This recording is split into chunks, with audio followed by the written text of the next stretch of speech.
नमस्कार, आदाब, सत श्री अकाल। आप सभी का स्वागत है उत्तर प्रदेश के इस प्रमुख सीरीज में, जिसमें मैं बात कर रहा हूं आपके साथ। आज की क्लास के अंदर टाइगर रिजर्व, नेशनल पार्क और साथ ही वन्य जीव और पक्षी अभ्यारण्य के बारे में, क्योंकि आप जानते हैं अगर आप उत्तर प्रदेश के किसी भी एग्जाम की तैयारी कर रहे हैं तो यहां से सवाल जरूर पूछे जाते हैं। और इसके अंदर सबसे इंपॉर्टेंट होते हैं कि हमारी वाइल्ड लाइफ और बर्ड सेंचुरीज, क्योंकि बहुत सारी हैं, इसमें कोई भी नाम देके पूछ लिया जाता है ये किस जिले में है या किसके लिए प्रमुख है, तो मैं कोशिश करूंगा उसे बताने के लिए। लेकिन पहले हम बात कर लेते हैं उत्तर प्रदेश के अंदर जो एकमात्र नेशनल पार्क, राष्ट्रीय उद्यान कहलाता है, दुधवा राष्ट्रीय उद्यान के बारे में। फिर बात कर लेते हैं टाइगर रिजर्व के बारे में और इसके अलावा वन्य जीव और पक्षी अभ्यारण्य के बारे में। पहली बात करते हैं सर दुधवा के बारे में। देखो, एक बात याद रखिएगा कि उत्तर प्रदेश के अंदर एकमात्र, मैंने कहा, जो राष्ट्रीय उद्यान है उसे दुधवा राष्ट्रीय उद्यान कहा जाता है। एकमात्र है ये जो राष्ट्रीय उद्यान जिसे दुधवा कहा जाता है। ये कहां पर है? ये लखीमपुर खीरी जिले में आता है, लखीमपुर जिले में आता है। दूसरी इंपॉर्टेंट बात याद रखिएगा, ये भारत और नेपाल की सीमाओं से लगे विशाल वन क्षेत्र है। यहां पर बाघ और बारहसिंगा के लिए विश्व में प्रसिद्ध है। वैसे बहुत सारे फ्लोरा एंड फौना हम जिसे कहते हैं उन सब में आते हैं, लेकिन बाघ और बारहसिंगा के लिए ये विश्व प्रसिद्ध है। और 1977 में, ये बड़ा इंपॉर्टेंट है पॉइंट, ये दुधवा के अंदर जंगलों को जो है वो राष्ट्रीय उद्यान बनाया गया। ये उद्यान 1977 में बनाया गया। फिर 1987 के अंदर ही याद रखना, किशनपुर वन्य जीव अभ्यारण्य और दुधवा राष्ट्रीय उद्यान को मिलाकर इसे टाइगर रिजर्व घोषित किया गया। इसे बाघ संरक्षित क्षेत्र बनाया गया, यानी इसी को टाइगर रिजर्व बनाया है 1987 में। इसी के अंदर फिर सन 2000 के अंदर कतरनिया घाट वन्यजीव अभ्यारण्य जो है, वन्यजीव अभ्यारण्य को भी शामिल कर लिया गया। यानी कि अगर ये कहा जाए कि दुधवा नेशनल पार्क एक है, लेकिन जब दुधवा टाइगर रिजर्व पढ़ते हैं हम, तो दुधवा टाइगर रिजर्व के अंदर सर दुधवा नेशनल पार्क भी आता है, कतरनिया घाट वन्यजीव अभ्यारण्य भी आता है और किशनपुर वन्यजीव अभ्यारण्य जो है ये भी शामिल होता है। इन तीनों को मिलाने से एक टाइगर रिजर्व बनता है जिसे दुधवा टाइगर रिजर्व कहा जाता है। बात समझ पा रहे हैं?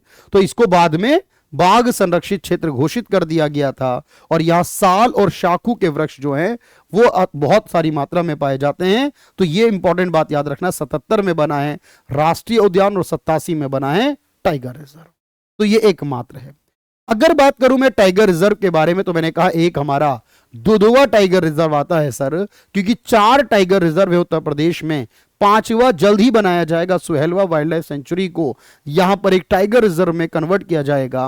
लेकिन जो पहला आपको याद करना, दुधवा टाइगर रिजर्व है, जो मैंने कहा उत्तर प्रदेश के अंदर एक संरक्षित क्षेत्र है टाइगर के लिए, लखीमपुर खीरी जिले में आता है और साथ ही बहराइच में भी आता है। सर क्यों? क्योंकि हमने कहा कि इसमें ये एक नहीं बल्कि 3 हैं। इसमें दुधवा नेशनल पार्क भी है, कतरनिया घाट भी है, इसमें किशनपुर भी है। अब क्योंकि ये तीनों को मिलाने से बनता है वन्य जीव अभ्यारण्य, इन तीनों को मिलाने से टाइगर रिजर्व बनता है। तो आप कहेंगे कि जब वो टाइगर रिजर्व बोलेगा तो लखीमपुर और बहराइच दोनों जिले बताए जाएंगे। जब राष्ट्रीय उद्यान बोलेगा तो सिर्फ और सिर्फ लखीमपुर बताया जाएगा, मुख्यतः लखीमपुर होगा। अगर बात करें पीलीभीत टाइगर रिजर्व के बारे में, तो पीलीभीत टाइगर रिजर्व जो है, आपको पता है इसका नाम ही पीलीभीत है और ये पीलीभीत नाम का एक जिला पड़ता है, इस जिले में स्थित है ये। और याद रखना, इसे 2014 में टाइगर रिजर्व बनाया गया था। 2014 के अंदर इस पीलीभीत को टाइगर रिजर्व के रूप में मान्यता दी गई थी।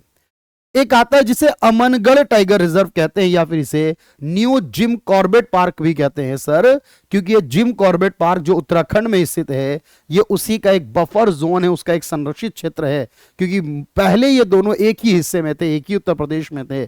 बाद में उत्तराखंड बनने के बाद जिम कॉर्बेट जो पार्क है टाइगर रिजर्व, वो उत्तराखंड को चला गया और जो बचा हुआ हिस्सा अमनगढ़ टाइगर रिजर्व का है वो उत्तर प्रदेश में रहा। और उत्तर प्रदेश के बिजनौर जिले में ये स्थित है।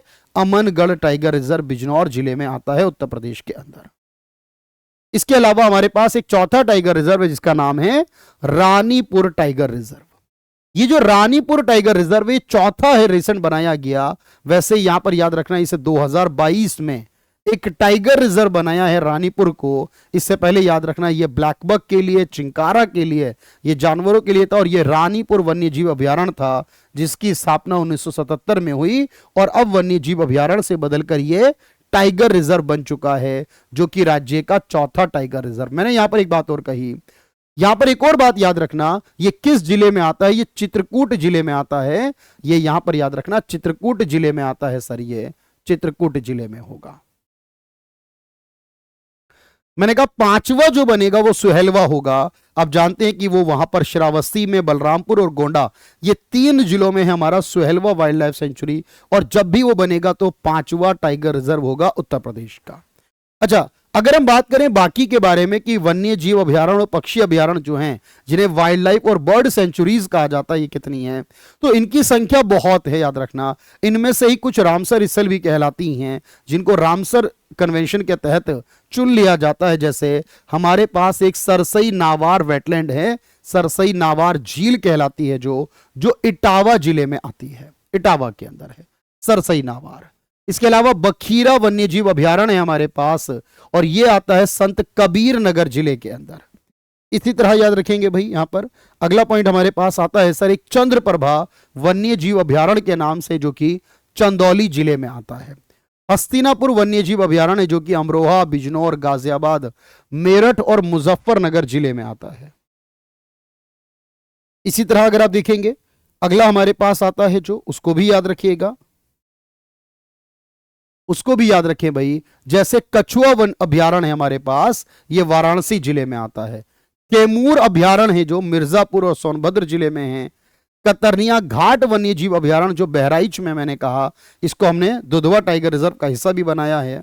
किशनपुर वन्यजीव अभयारण्य जो लखीमपुर खीरी में ही है, यह भी आपके पास दुधवा टाइगर रिजर्व का हिस्सा है।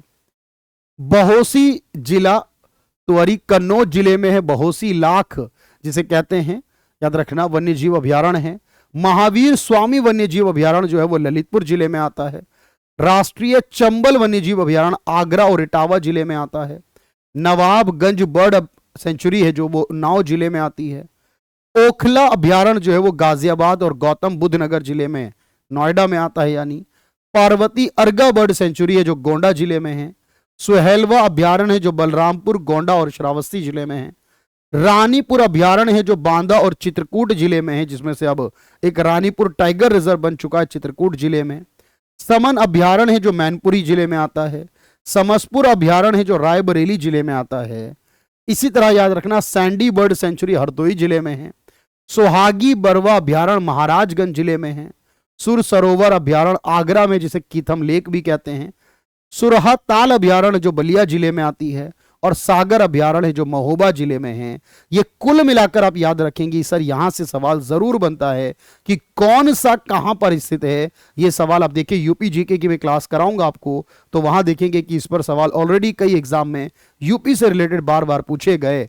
उस समय आपको क्वेश्चन की प्रैक्टिस में ये याद हो जाएंगे, क्योंकि तब आप थोड़ा सा इस पर माइंड पर फोकस करेंगे कि कौन सा कहां पर हो सकता है। वो एक क्वेश्चन आपको 4 नाम देगा और चारों को पता चलेगा कि कौन कौन सा कहां कहां पर स्थित है।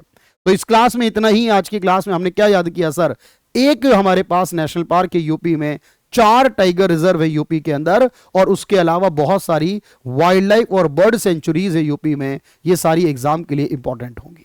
Thank you everyone, thank you so much.